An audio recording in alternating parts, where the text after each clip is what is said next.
let's go over all of the books that I picked for my August TBR. I don't really know how we are already going to be in the last month of summer, but it's very depressing. And you know, some of these reads are going to reflect my urge to continue holding on to summer. But getting into my classic for the month first, we have Les Mis. This is probably going to take me all month, but I have seen the movie and I really, really like it, so I'm hoping that I enjoy the book as well. My Mary Higgins Clark for the month is going to be Death Wears a Beauty Mask and Other Stories, and then my Agatha Christie for the month is going to be Double Sin and Other Stories. So, collection of short stories. Kind of funny how when I just randomly pulled them off my shelf, I ended up picking both as a collection of short stories. My book club pick for the month is going to be In the Veins of the Drowning. This is a pirate romantasy with sirens, and I've heard incredible things. I know the second book just recently came out. I have very high hopes for this. I think this could be a 5-star read. Hopefully, fingers crossed. The rest of my books, I use TBR prompts to pick, so I'll go over what the prompt was and then what the book was. The first prompt was a book that everybody hates or dislikes, and I actually have Ugly Love by Colleen Hoover.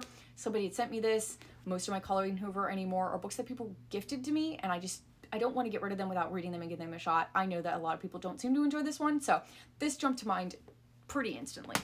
Then we had a random number generator picks, and I had to pick through the multitude of lists that I have kept for like books I purchased per year, narrowed it down that way, and then picked from that specific list. So it came up with Vicious by L.J. Shen. I think this is kind of like a bully romance, or at least that's what the description on the back is giving. Definitely a little bit darker than a regular contemporary romance. I've heard L.J. Shen is a very good author. I just haven't read any of her stuff, so I'm excited that the number generator picked this one.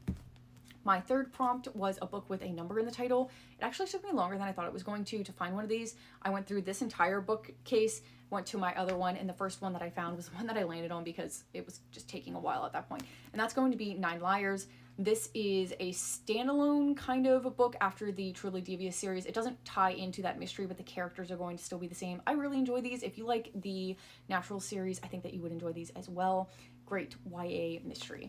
Then I had one that said available on Kindle. I do have an entire Kindle TBR, so I picked from that list. I actually picked City of Gods and Monsters.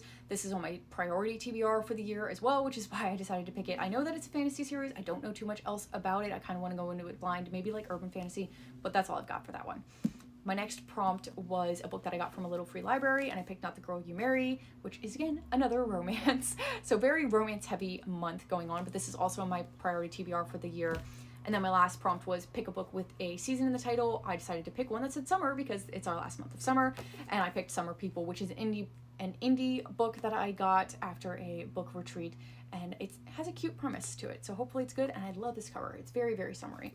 So yeah, very romance-heavy month, but I think it should be a good one.